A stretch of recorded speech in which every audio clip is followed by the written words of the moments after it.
coming in the air tonight. Oh, Lord. Hello. Hey. Didn't see you there. Hi, how's it going? My God, that's How a are you? rockin' jam. Yeah. Holy crap. So we're back for episode 7. Yeah, this is going to be a special episode because we're not going to be covering news or doing a hypothetical question at the beginning. We are just going to talk about movies that we watched today. Yeah. If you've been following us on Facebook during the day, we've been posting little updates here and there about hating Home Alone 5. And absolutely loving 1989's The Punisher. We wanted to get like all of them together in one sitting, Yeah. all 7 of these movies.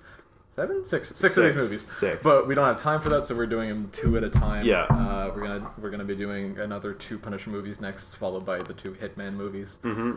But we're all in due time. Yeah. In due time. We figured Home Alone would be, good for this podcast because Christmas is this weekend. Yeah. Although rarely mentions Christmas in the movie. There's a Christmas tree and there's a Christmas party.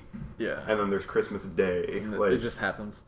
Yeah, a lot of everything that happens in that movie just happens. There's no like huge plot setup or anything like that. No, it's just kind of there. Well, we'll go through them in the order we watch them. So we'll go through Punisher first. Yep. And funnily enough, I felt more punished by Home Alone 5 than with the Punisher. Yeah. Well, you know what? I was expecting to hate the Punisher. Yeah. I shit you not. I think it's one of my new favorite movies. It's super cheesy, but it's great. It is. But it reminds me of everything that's good about 80s action movies. Yeah. It's just... It didn't have a romance subplot. No romance. It was just a thrill ride the whole way through. One. I would not have liked a romance subplot in that movie. No. But for those that are unfamiliar with the Punisher, it is a Marvel IP. He's a Marvel character. This movie produced in part by Stan Lee. So we know that we're dealing with the real shit. This ain't no John Travolta Punisher. Although like you said earlier, it is the most accurate to the comics. In this they movie, used the font. They used the Punisher. Yeah, font they did. The title. Yeah. The title card which popped up way at the end. Yeah. And then this movie too. He's not a retired Vietnam vet. Yeah. He's a cop. He's a retired cop. And he doesn't wear the skull. There's no skull. The only skull motif we get is like on the knives. These action figure accessory knives basically that have a tiny little like shittily made metal skull at the end. Yeah. It looks like he painted it on like himself. Much. But I should have taken a picture of it. I did notice at the very end, in the very last scene, it's him sitting naked, like, in front of a fire, and as the camera pans in, it looks like the skull on his back. Yeah. We don't think that was intentional, but, like, I saw it, and I was like, oh my God. That was good. It's the Punisher. Jesus Christ, Jason Bourne. I was pleasantly surprised by this movie. Overall, I think it was much better than I expected. Yeah. Much more entertaining. Like, there was little downtime. Like, some of the scenes that were just talking wasn't Punisher talking about... It wasn't Frank Castle talking about how much he misses his family. No. It was like the Mafia talking to the Yakuza going, how the fuck do we deal with Frank Castle? Yeah. And not only that, but, like, there was... Considering that it was the Punisher movie, there was very little Punisher actually in it. Yeah. Like, we didn't get much of him, which I kind of liked. Fine. Yeah. He was more of a force of nature. Exactly. Especially at the start of the movie. Yeah. Where you don't see him, you just see, like, his boot. It was a scary movie. His steel-toe boot that also has, like, steel at the back. Yeah, just in case. And his motorbike. Yeah. Oh, but dude, he was like a horror movie monster. Yeah. A guy gets hanged. Yeah. Like, he gets like a noose made of some sort of extremely durable apparently cord around his neck, and fucking Frank Castle pulls him off 3 feet into the air, dangling. Yeah. Oh my God. Oh, that was good. And just like the very first kill in the movie is Frank. He's up in an air vent. Yeah. And like it shows kind of like an alien kind of motif where he's looking down at the guy. His hand just bursts through the vent and knifes the guy. Yeah. Just kills him. Oh, I really enjoyed this movie. But, like, the origin story happened in, like, 2 minutes. It was amazing the way they did it. Just start of the movie, you had the news report that was just, like... 125 gangland murders. Yeah. But they talk about Frank Castle being suspected because his family got killed by the mafia. And then they just moved on to, like, by the way, the Punisher's here! Yeah, and that's amazing that they did that because, like... You didn't... This is the first Punisher movie, right? Yeah, first like feature-length film. There was a series, right? But it was not. But I'm sure the Punisher wasn't like a well-known character to many people. No. So like the fact that they just glance over this, but I feel like that's a 1980s sort of movie because fits in perfect. Yeah, the character fits in with the 80s aesthetic. Oh God, perfectly. yeah, God, yeah. Like all that was missing was the fucking Snake Plissken mullet in the back. He almost had it. He had the front of the hair, but he didn't have the part in the back. It should be mentioned that the Punisher in this movie is Dolph Lundgren. Played by Dolph Lundgren, who we called Discount Sylvester Stallone. Pretty much, yeah. Because he does the voice. No, he doesn't do the voice. He does the face, like the facial expressions. Yeah. There's a Scarface reference scene where he has a big machine gun. Okay, did this happen before Scarface? I would say after. It's after. I'm gonna fact check that real quick. It's a movie about gangsters. Yeah, obviously he's gonna do references to things. It's true. Another funny thing now in retrospect is that his voice in this movie kind of sounds like if any of you out there have seen the movie Don't Breathe. Yeah. He sounds like the crazy old man in that movie. Pretty much, yeah. He talks like this. Like, I'm the Punisher. Scarface came out in '83. Yeah, so it was definitely a Scarface reference. Yeah, because it was straight out of like, say hello to my little friend. Yeah, and just the face. Speaking of references, the start of we can't gloss over the intro sequence for this movie. Oh my God, which was like a 2-minute James Bond. It was worse than Space Jam. It was so bad, but it was like it could have been great if it had music. It was just like quiet and then had like a little bit of music ramping up there at the end and some sound effects. Couple bobbies. Yeah, couple boobs. Bobs. Sauce and bobs. But it could have been better. It could have worked if it had good intro music. Yeah. Like we looked online for the Punisher theme song. Yeah. And it exists. So why not use it? Yeah. And I'm thinking maybe it'll go in the background of us talking about this right now. Just a little editor note. I'll see if I can manage the effort to do that. I don't edit, but maybe this time. Yeah. No, so there's the theme song, and they didn't use it at all in the movie. Yeah. Also, which is funny because like this was clearly licensed perfectly because Stan Lee was part of the project. So it's not like maybe the Punisher theme song wasn't made yet. Maybe it only came out for the 2004. I don't know. John Travolta's the Punisher. Yes, his character. Disney's the Punisher, owned by Marvel. I really enjoyed this movie. It was just fun from start to finish. There's like the Yakuza, like they actually speak Japanese. Like the only ones that speak English are like the higher ups that are like negotiating the deals. Everybody else speaks Japanese. There's a really cool like stretchboarding incident, like where they start punishing the Punisher. They do start punishing the Punisher. Yeah, but they put him on a stretchboard, and it actually looks like it hurts. Yeah, like it's cool. It was well done. Yeah, and as we all know, you can't have an 80s action movie without having a super sweaty, like, hairy, gross-looking movie star, and that's exactly what Dolph Lundgren is in this movie, especially in that scene. Yeah. But it's kind of, there's an ironic twist of fate with that scene and everything. It's a good scene. We're not going to spoil everything that happens go in the movie. watch it. God damn. The Thespian. Oh, the Thespian. The Punisher's sidekick. He has like a little sidekick that's this like drunken thespian. Yeah. And we mentioned this in the little preview video we did, but we have a note here that says, let me just find that note again. Oh yes, the patented Punisher branded RC whiskey truck. Yeah. So Punisher lures the drunken actor man using a tiny little black RC vehicle that has a bottle of whiskey on the back, and he's like, "Ooh, what is this?" Yeah, and as the Punisher leaves, he hands the actor the remote control to the RC car. I thought it was a sigh because major Ninja Turtle undertones in this movie. The Punisher has his he has his Punisher branded motorcycle, his Punisher branded knives. He uses a katana at one point. He lives in the sewer. He lives in the sewers. Yeah. He even one of my favorite parts of this movie is he fucking harpoons a man to a van using a harpoon crossbow and then zip lines down. Read the note. It wasn't zip lines into violence.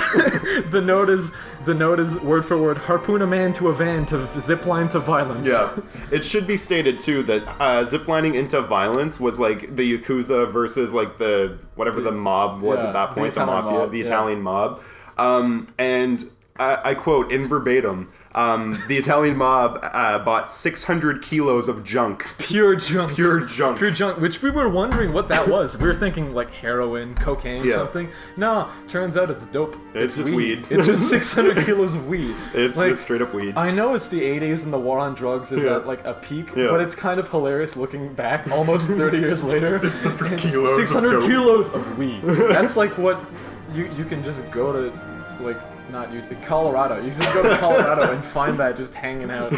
You can get that off a low-level mob.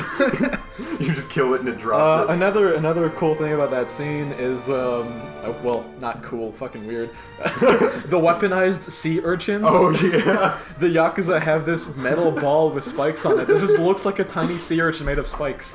It got made of spikes, but made of metal, and they throw it, and it's like ninja stars, but no, it's a little ball with spikes. It sticks right into their necks. One goes right into somebody's eye. It's hilarious. Yeah.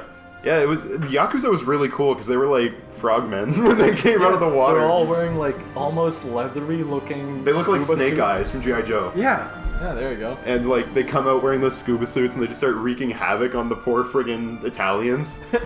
Yeah. Fun note we have is the Punisher a xenomorph? Yeah. Yeah, because every time it was like there was even a moment where it sounded like the Jason Voorhees like. Yeah, you heard. Yeah.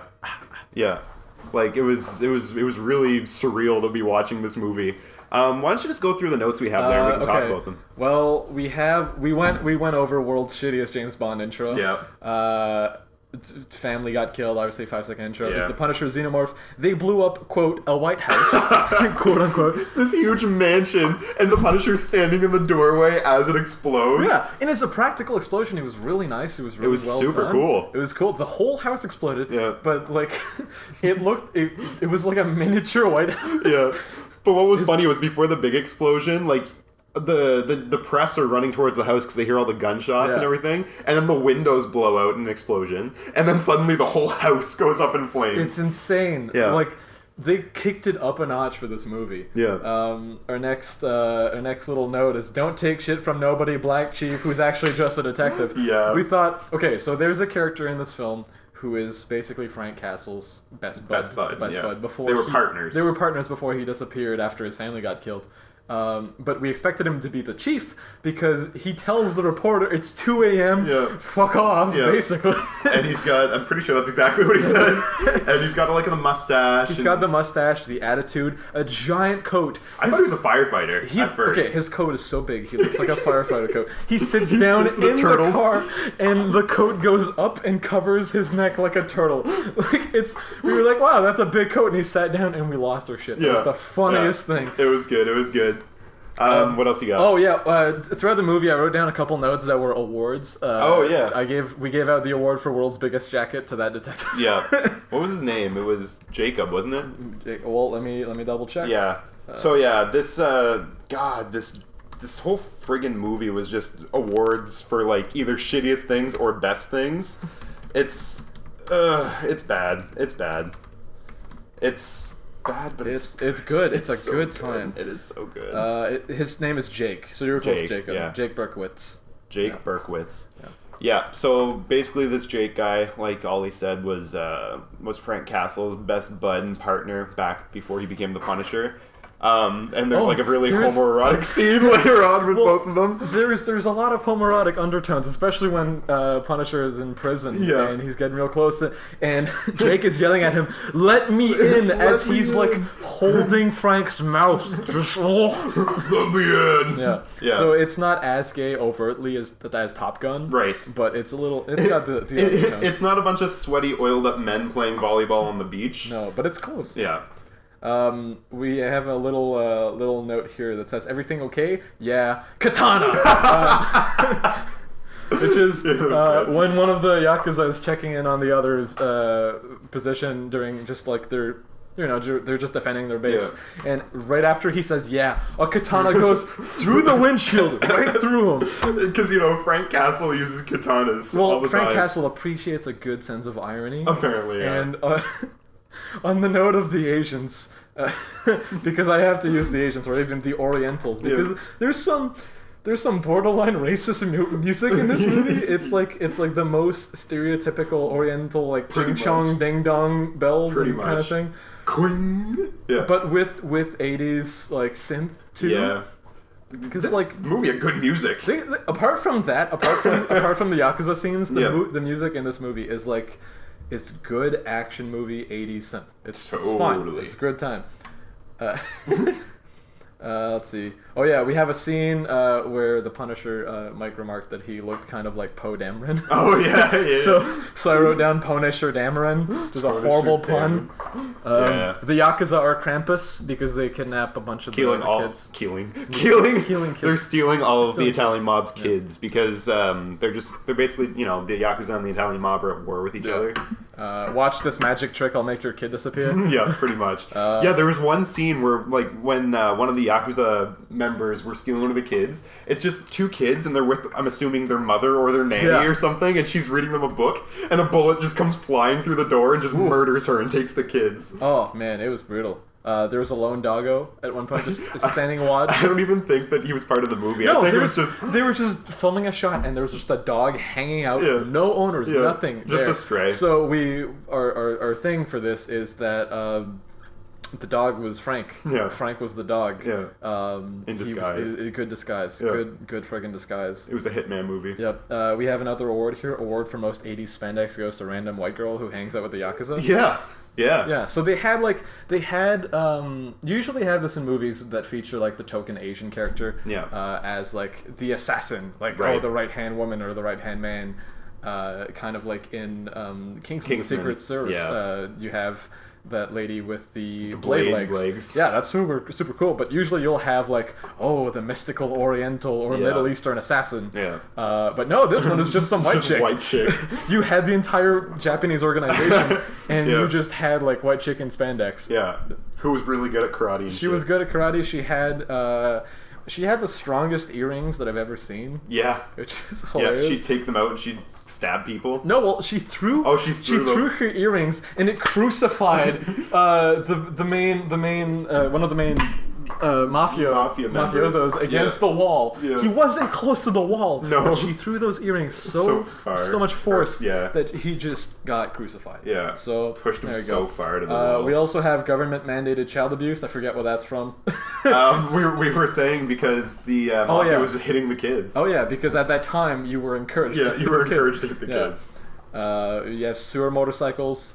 There is undoubtedly the most ridiculous scene in the movie that I've seen so far in a while. Frank heads off to a carnival on Coney Island. And he goes into this fun house. And there's a bunch of slides everywhere. And the ninjas slide down shooting their guns. So I just have this note that says slide ninjas in all caps.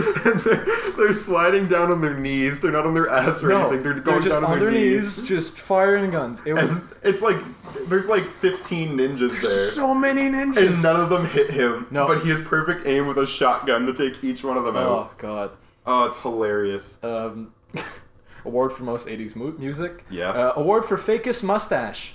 There's one Yakuza member who we had to pause the screen and rewind to double check his mustache skills. Yeah. Because looked very fake. It looked real bad. Yeah. Oh, who is your favorite character in this? My favorite character? Yeah. I think saying the Punisher would be a bad choice, so I'm gonna go with the gay Latino. There you go. Yeah. So our next little note is the sassy gay Latino repairman. He had like 2 lines. Yeah. But oh my God. He was so good. He stole the movie. He stole the movie. So one of the whole end game of the movie is that Franco, the mob boss, recruits the Punisher to go save his son. Yes. Because the Punisher goes on a mission to save all the kids. Enemy of my enemy. Yeah, exactly. So they go to save the son. So they recruit the actor as well. And basically what the actor has to do is he has to blow a bomb in the elevator so that the Yakuza can't escape or come in, anything like that. So the Punisher and Franco have to kill everybody. So basically what happens is there's a scene where the cops are trying to get up to the floor where the Punisher and Franco are, but they can't because the elevator's blown, and there's just this kind of like, I don't know, like 50-second scene where this gay Latino guy's like trying to fix the elevator. He's the maintenance guy, and they're like, well, how long will this take? He's like, I don't know.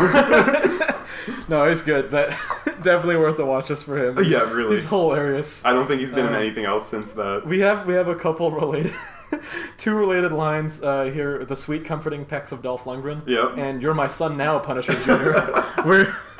And it's, we'll let you. Yeah, understand. Without spoiling the end of the movie. It's just oh my god, it's so funny. But I mean, it's a pretty predictable end. It's very predictable. But at the same time, you'll understand hearing these two lines. Like, the final note is probably my favorite. We didn't legit say this, but I had to write it down. Is "Man-ass is the alpha and the omega, the beginning and the end." The movie, after the initial surprise of seeing Xenomorph Punisher kill some people, cuts to a narration of Frank talking about himself and stuff. Yeah. While the camera goes through the sewers up to him sitting buck naked, sweaty on a chair. Yeah, in front of a fire. In front of a fire, and you see his man ass right there, as is obligatory in 80s action movies. Yeah. Man ass. We didn't see boob in the actual movie. No. When we got to the casino scene. There was nips. There was a little bit. Yeah, but that was 80s. There's clothing. a really androgynous buff stripper. Yeah. And there was a girl's ass.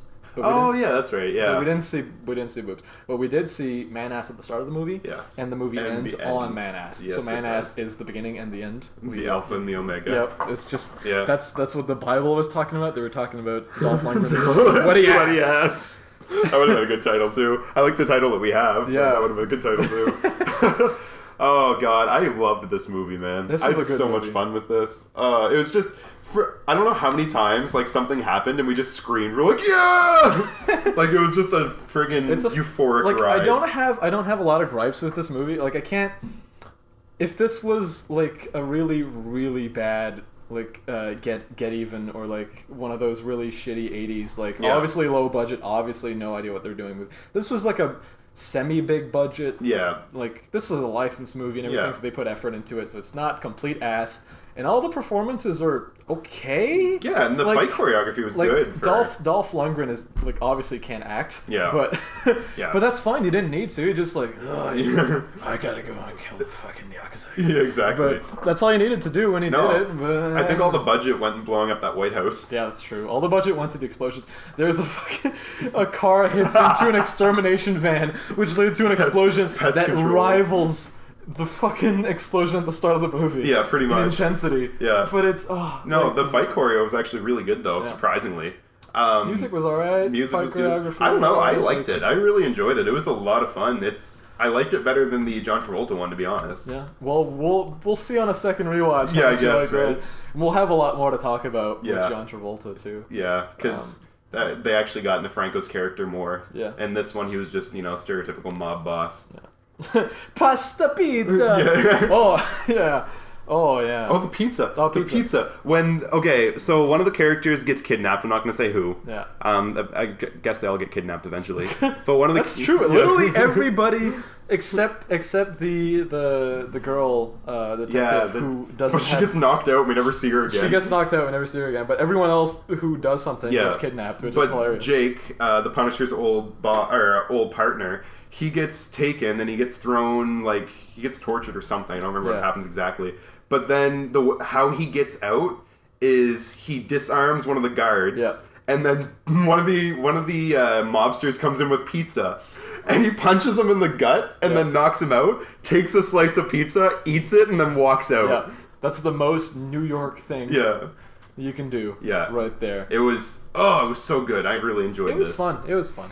Shall we move on to Okay, is there anything that you didn't like in this? Because I didn't like the fact that we didn't see the skull on his shirt. Yeah, that was kind of stupid. He's just action movie man. Well, yeah, that's what I was gonna say too. Had this movie not been titled The Punisher and we didn't see Stan Lee's name at the beginning, it could have been it could have been Die Hard. It could have been, especially with the intro credits. Yeah, there was. Yeah, it could have been anything other than The Punisher. I wish there was some mention of it. Obviously we got it on the knife and we got it on his back in the end. But make it more obvious. Right, exactly. Which obviously we will see that in the 2004 and Warzone ones.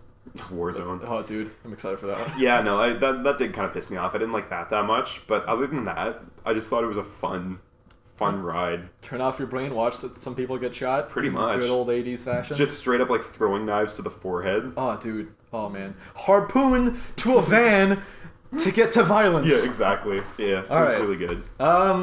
So we took a little break between those two. We had an eggnog break. Noggy. Nog break. It was well deserved. We wanted to drink today, but we just forgot somehow, and I think that made it worse. I think the next movie sucked the life out of us so much. Home Alone 5, The Holiday Heist, direct-to-TV and DVD on ABC Family. Wow, that was a lot of ease. That movie is a piece of shit. Don't watch it. If you're gonna watch any Home Alone after 1 or 2, watch 4. Watch 4 because 4 is so bad that it's just because Home Alone 5 is middling, where it's like it's got decent-ish production values, but obviously it's a TV movie, so they skip out on some parts. And they actually cared about it. Yeah, like they had good actors in this movie. They had Crabman from My Name Is Earl, which is not a great actor, but he's funny. Yeah. Like he's hilarious. He's a discount Snoop Dogg. He is a discount Snoop Dogg in this. They had fucking Malcolm McDowell from Heroes. Oh my god. Yeah. Like, how can you pay an actor like this to get into your fucking shit movie? Seriously. They gotta eat, I guess.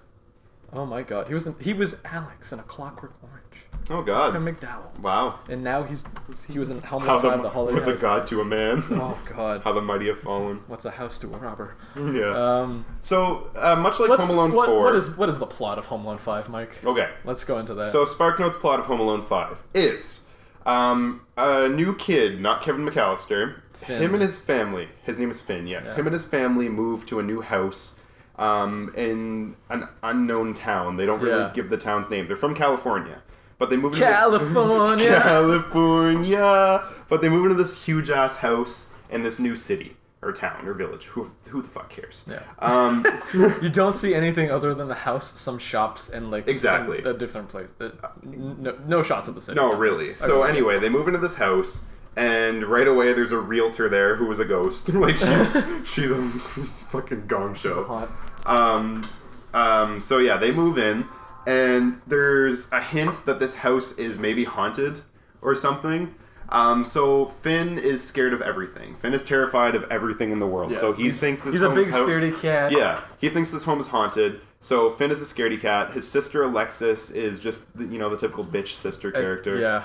Who ends up being really, really attractive later on in life. Now. Well, yeah, we'll get to that later. Is that a segment on the show? I think so. Where are they now? Yeah, where are they now? There's a really bitchy mom. Oh, dude, she's the worst. Yeah, she's the absolute worst. God. She flies from 0 to like 100 in like 5 seconds. Oh, and then there's the cuckold of a dad, who I said that if they ever made a live action Archer TV show, he would play Cyril. There you go. Like he's just so stupid. Oh wow, everybody's hot now. Yeah, so we just found a picture of Finn now, and he's buff as shit. Yeah. Speaking of buff as shit, God, he's 16. The dad in this movie, even though he's awkward and he's a cuckold, he's got fucking leg day for fucking days. There's a scene in the movie where he's putting on his tie and the wife tells him to put some pants on. Yeah. But then he turns his leg a bit and you see the juiciest Adonis, Adonis thighs. Yeah. That man is doing squats. Yeah, it was nuts. But this family is just like your typical like horrible family where none of them get along. Dad's a lovable dude. Well, we can give out an award during the synopsis. Yeah. Award for most vanilla family ever. Pretty much, yeah. Seriously though. Yeah. So anyway, what happens is the mother and the father get invited to a Christmas party at her boss's place, which is why they moved. Yeah, which is why they moved, because mom got a new job. So the kids make a big stink about not wanting to go to the party, so mom freaks out, absolutely freaks out, and says, "Fine, you can stay home alone." But title drop. Yeah, and neither of them are. You can stay Home Alone 5, The Holiday Heist. I wish they would have seriously just go the extra mile. It should be said that like neither Finn nor Alexis are ever home alone. No. Much like in Home Alone 4, where they're not home alone because they always have each other there. That's true. So then it's Home Alone 2, he's not even home. That's true. Lost in New York. So it just so happens that they moved into a house that has a secret passage in the basement to lead to like this old pirate booty swag place where there's like wine and rum and shit. And there's a really rare painting. Yeah. The main plot of the movie is the three robbers trying to steal. They're trying to steal this painting because they're art thieves. But they think there's a ghost in the house. which is stupid. And he thinks there's a ghost in the house, which is also stupid because he is the ghost. Like, he is the ghost, yeah. There's a young girl, maybe about Finn's age, that lives across the street. Yeah, she's there. She does stuff later on. She's outside all the time. She has an obsession with snow. She loves everything to do with snow, so we have a little note at the bottom that says "Little Snow Autist." That's the best we could describe her. Pretty much. Because every scene she's in, she's like, I love snow. Snow is great. Snow's great. So anyway, you know... summer. Did she just give up or move to... She gives up. She waits inside. Yeah, just goes to, like, the mountains in Colorado. Yeah, pretty much. Moves to the North Pole. So it's your typical Home Alone movie. Like, the thieves are trying to get in, and Finn sets up a bunch of crazy, like, traps and shit that are all, like, basically cum-related. There's, like...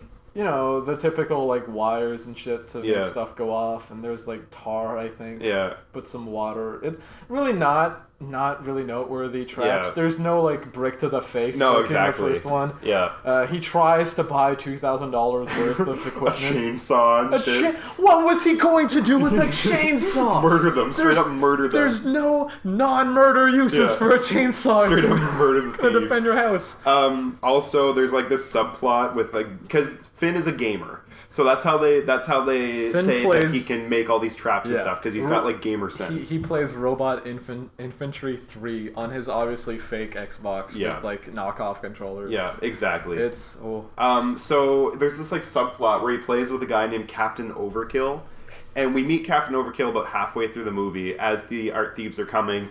Captain Overkill is kind of, like, giving Finn tips on how to fortify his house, but he thinks that he's helping him fortify something in a game. Yeah. Finn is 10, Captain Overkill is in college. Yeah. So... Captain Overkill looks like a tiny, oh my god. Louis C.K. Yeah, he does. There you go. Yeah, I had to burp that out, I'm sorry. So basically what happens is Captain Overkill is there along the ride. He's real nice. Yeah, he's great. He's a great character. I actually like him a lot. So he helps Finn fortify the house without even knowing that he's doing that. Yeah. But then there's a great part at the end where, like, he finally realizes that, like, this kid is in trouble, so he hacks Finn's gamer tag, finds credit card billing detail to find the phone number of his mom. Yeah. Calls her, tells her son is in danger. Yeah. Her daughter is locked in the basement, and so on and so forth. And he's just trying to help. He's a nice guy. But the mom, 0 to fucking 300. Yeah, I hate her more than I hate fucking Skylar in Breaking Bad. Yeah. She just goes from nothing to just, like, seeing red right away. Like, what's she doing to my kids? Oh, God. Things like that. Anyway. So he gets swatted. He gets swatted. It's hilarious. Peppered spray. Yeah, he gets pepper spray because they think he has a gun, which isn't what happens. No. But... It's funny because that scene happens, and then without any warning or anything, like, it goes back to Finn, like, defending the house against these robbers, and then it cuts to Captain, what's his name? Captain Overkill? Captain Overkill, fuck. Cuts to Captain Overkill and the SWAT team eating Chinese food, watching all of this unfold because he hacked the security cameras in Finn's house. And they don't call the cops or anything. They're watching this happen. The SWAT team's just chilling. And the cops show up later on. And everything. But okay, so let's start with something. Yeah. It's very obviously a TV movie. God, yes. You can see where the commercial cuts are. The copy that I legitimately procured has a big watermark that takes up a 1/12 of the screen. ABC, Big old ABC holiday countdown. When it's got awful fades, like, for cut to commercial. Yeah. Oh, speaking of editing, they show, like, a time lapse type thing to show Finn preparing the house for the robbers. But how they do it is they kind of overlap it so that it looks like it's a clone army preparing the house. It's the Naruto shadow clone jutsu. You see him multiple times in the shot, and like, okay, I get it. You want to show time passing, but this kind of he obviously spends, like, I would say in real life it would take him like 5 hours to get all of this stuff ready in the house, but he's got like 5 minutes. Yeah. Like, he even cooks gingerbread cookies. Exactly. That I'm assuming are gross. Yeah. We theorized that he put like rat poison in it, but if he would cook those, it would probably just fucking kill him from the fumes. Pretty much, yeah. Yeah, they do a couple weird editing like time lapses like that, because there's the thing with the clock too, where he goes to bed and it's like 12:07, and then you watch the clock speed up to go to like 2:17. Yeah. So like they don't just cut it; it goes like up to 2:17. There is really bad slow motion where his battery for his shitbox controller rolls off into the basement. But he dives and it's like, no, you know, the most cliched possible thing. This movie came out in 2012. I don't want to call it a movie. This pile of garbage. This thing. It came out in 2012. I don't think it was filmed. Pretty sure it was filmed like 2005. Because all the references are super dated. Yeah, and the cars they drive. The cars they drive are dated. The daughter listens to Click Click Boom by Salvia, as made famous. Saliva. Fuck! No! You said that earlier. You called them Salvia earlier, and I completely messed that up. So Click Click Boom, as made famous by Saliva in 2001, and then featured in The Fast and the Furious, the first movie. We went over those shit names last week. None of it is 2012. None of it is 2012. No. There's obviously like she's holding the phone sideways to text. It's a slide keyboard. People have even like the graphics. iPods. Yeah, even the graphics on the game that he's playing. Yeah, well, they went the extra mile and they made additional graphics. Like they made like a 3D thing for the game, but they're using 360 controllers like off-brand, so it can't be like 2001. No, but it's not modern either. Remember last year when we were talking about Kevin McAllister Prime? Yes. maybe Yes. maybe this is a different timeline. Yeah. Do you think this is like evil? This is Nega. This is Finn Prime. This is Finn Prime. God. It was just a weird movie from start to finish. It's bad. There's no more McAllisters. It's not even the Sticky Bandits anymore. No, it's completely different. Weird people. It doesn't even like. He's just not good. Like no. there's a scene that is a replication of the original scene where he's shaving in a mirror. Which they did in Home Alone 4 too. So they're just gonna keep doing it. That's like their one reference, but they keep doing it worse. The actor has no charisma. No. By far, the best like actor. I don't want to call anyone in this movie an actor. The best actor is obviously like the real actor Malcolm McDowell, which you got. But like apart from him, Captain Overkill's alright. Like he's. I don't think he's actually acting. I think he's just being a nice guy. They just like with the director knew like maybe that's the director's son. Yeah, maybe. But that's something I mentioned too at the very beginning of the movie. It's like I don't even think this dad character is an actor. I think they just went and got a real dad and they're like, okay, deal with these kids. The dad gets so much abuse from the mom. Like domestic violence almost. He does. Like she yells at everyone and he's like, oh, I guess that's okay. All right. Yeah. Perfect. Yeah. It's pretty good. Oh my god. We found out, though, that the daughter is now a cosplayer. Yeah. And she cosplays Ramona Flowers, and we're in love with her. Yeah, there we go. Michael Berry. Yeah. You should look her up. There you go. Look up that cosplay. There's a line from the mom there where she says, he needs friends who aren't space marines. Yeah. Which makes you think, okay, there's 3 possibilities. Doom, StarCraft, or 40K, or Warhammer 40K. Yeah. And either of those, I would find hilarious in this situation. Much. Yeah. Like, okay, why? It's probably just generic, like, oh, we'll throw in this word. Yeah. Because he talks about, like, all the references he makes to video games are, like, fantasy things. Yeah. He talks about dungeons and, the worm spews frost breath and shit. But the only game he plays is Robot Infantry 3. He just plays... Where he beat level 17 Super Mega Boss. Yeah, there you go. That's a quote. That's real life. Okay, we have a note here, which is, in all caps, how does he have access to a taser? What the fuck? Oh, yeah. Possibly the deadliest trap that he could have set up goes off on his father, who sleepwalks. Yeah. Just taser right to the fucking chest. Yeah. Oh my god. That was pretty good. That was really early on in the movie, too. There's a big old hashtag Home Alone watermark that pops up. Oh, too. Yeah, because hashtagging was huge in 2012. Hashtag Home Alone, so we can find the kids who are home alone tonight. We're going to find them. We're going to find them all. They're going to be home alone. We're going to find them all. And strike. Yep. Yeah. I didn't feel good. There was a weird line that I didn't understand where somebody says to Crabman, come on, Ronald Reagan, you're up. Yeah. Excuse me? I didn't get that at all either. I don't know if there's actually writers for this movie. No. Award for world's worst audio mixing. Oh god. It's really shitty audio mixing you'd find in TV movies. Yeah. It's got real bad dubbing, where the mouth doesn't move much and then the line gets said, especially on the woman thief. Yeah. She has a couple lines like that. Speaking of her, she dresses up in like a leather outfit where she looks like, again, a discount version of Black Widow. Scarlett Johansson. She looks like if somebody made a porno and decided they wanted Black Widow. And that's what they got.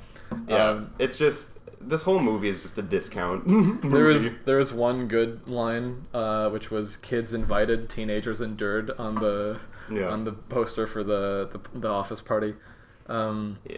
Kids invited teenagers, and that's pretty good. Yeah. That's pretty funny. Another good line, which wasn't a joke, but we found funny, was the mom talking to her daughter about her poorly conceived acts of teenage rebellion. Yeah. Which I think is a great name for a shitty band. Shitty punk band. Shitty punk band. Hi, we're poorly conceived acts of teenage rebellion. We're here to, We're here to blow your fucking mind. God damn. I didn't enjoy it. We had a prediction that the snow child would be the ghost all along, but they didn't even do that. There wasn't any twist. There was no creativity. It was just... We watched Home Alone 4. Let's make another Home Alone. Kids like... kids like a Home Alone. I don't know why JFK is making this movie. What do kids like? Robot Infantry 3. Their favorite game. They like snow. Put it in the wintertime.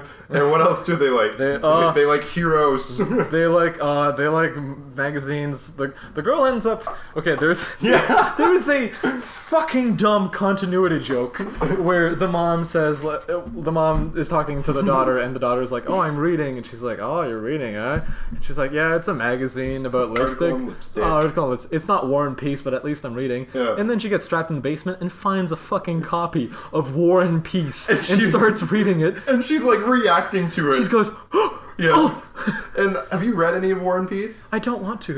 I had to read the first couple of chapters, for a class. Yeah. There's nothing in those first parts that make you go, there's nothing. Oh my god. It was just, this whole movie was a mistake. It didn't need to happen. The real holiday heist here was our time that we spent watching this. We could have spent this time watching more Hitman. Or Punisher. Or anything else. Literally, I would have watched... I think I would have rather watched, like, The Toxic Avenger or The Room. I like The Toxic Avenger. I do. I love those movies. Yeah. That's why. They're bad, but they're entertaining. Yeah. This movie was bad and boring. Like, a bunch of the movie, we just didn't pay any attention. No, the audio cut out in some parts. And we didn't even notice. We just didn't even notice. We just kept it going. Like, we didn't even know that the audio cut out until we're like, wait a minute. Oh, no. Alright, I guess we should probably fix this and see what's going on. Yeah. It just wasn't a fun time. It's not good. Like, on IMDb, the fourth one is the lowest rated one. Yes. The fifth one is a little better. Third, and then second, and then first, obviously. And that's obviously because... Like, the fourth one is straight up shit. It's real bad. Yeah, it's so ridiculous. Yeah. This is too grounded in reality to be enjoyable, because in the fourth one... It's Kevin McAllister again. Yeah, but it's a different child. Yeah. And his father is so rich. Yeah. So loaded. Yeah. That Kevin has, like, this massive entertainment room with crazy shit. Marv is back. Yeah. And he has his wife... Vera. And they're awful. And there's a twist. Oh yeah. The nanny, the maid was in on it. The maid was part of the thieves. Yeah. Cool. There's a twist to this movie. It's rated lower. I would rather watch that again than this. Me too. Just because when we watched that, we were slightly intoxicated. Yeah. So I think that made it funner. That probably would have made this one more fun. Yeah. But still at that, One thing that kept coming up is that this was basically like Punisher Jr. Yeah. Home Alone, as we all know, is a series of films where a small child mutilates and attempts to murder bandits who try to get into his house to steal his shit or kill him, either way. But since it's rated either PG or general, you don't get any of that crazy violence. You just get like, oh, you see a skeleton through like crazy effects. Speaking of jump scares, quick. Oh, the best jump scare. Yeah, near the beginning of the movie, the dad goes down to investigate sounds that they hear in the basement. And he goes down with a pan, right? They give him a pan. They give him a pan. Like, he turns on the light and everything's fine. And, like, there's nothing there. And he's like, oh, like, there's nothing here. Yeah. And then just out of nowhere, the music goes, and, like, it just pans on the dad going, oh. And then the scene ends. The dad has a jump scare relating to the sound. Yeah. That is not a sound in the movie. It's sound, like, added after. Yeah. He's just kind of scared, but... Like, you didn't hear like a shing or anything. It wasn't like there. It wasn't something falling. No. It wasn't him bumping into something. He just goes, yeah. And then I wonder if that was like a hiccup or something. Maybe. And they were like, fuck, we can't reshoot this. Fuck, we're out of money. So they just put music there. My theory is he just shat himself just right there, just pooped down his legs. And he was like, that'd be pretty good. That'd be better, actually. We wanted to put the Punisher's face slowly coming in through the darkness behind the dad, and that would have worked better. It really would have worked a lot better. And maybe like he could have been inspired by the spirit of Frank Castle. Yeah. Maybe that was the real ghost, was Frank Castle's family. Yeah, really. There you go. There it is. And instead of the art vault, you could have opened the vault and it would have been like Punisher's hideout. Yeah. Oh, dude. Into the sewer. Are we doing this now? Are we doing Frank Castle X Home Alone fanfic? Yeah. It should be noted too that this Home Alone stepped it up a lot because Discount Snoop Dogg, one of the thieves, said that he wanted to put a gun in somebody's mouth and just pull the trigger. And they had guns. They had guns when they were breaking in. They didn't shoot them. No. They lost the gun. Yeah. I don't remember how they lost it. I don't know either. It just kind of disappeared. Yeah, but like they had guns, and this one robber made reference to wanting to pull the trigger with the gun in somebody's mouth, and I'm like, holy shit! And he was miming a shotgun, not just like a pistol. No, this was on ABC Family. Yeah.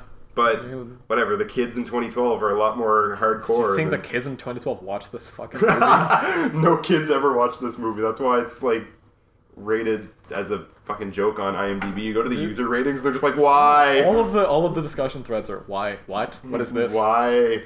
No, it's not good. It's not fun. Movies like Double Down by Neil Breen and like The Room by Tommy Wiseau. Any Neil Breen. And all of those movies are so bad.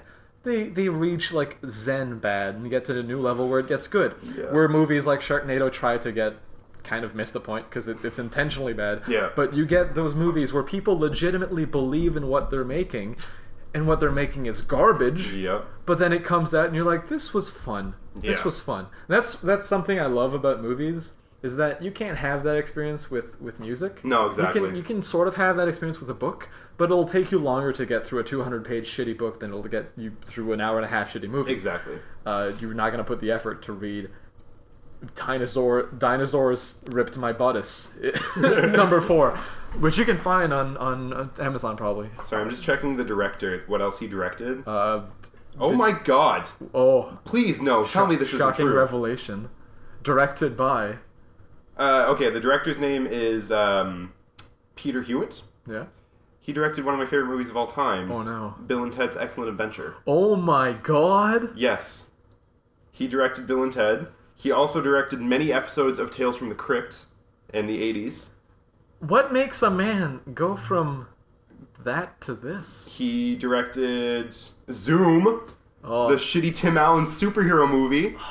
That's the start of the fall. Yeah. There it is. We've pinpointed it. He also directed a movie coming out in 2017 called Surprise. That doesn't sound like it's going to be good either. This... do you guys want a fun fact about Tim Allen? Tim Allen did a lot of cocaine. Yeah. Fun fact. Here's a little fun fact about the Santa Claus. All of the cocaine. Yes. All of the snow in that movie is actually Tim Allen's cocaine that they floated down from the sky.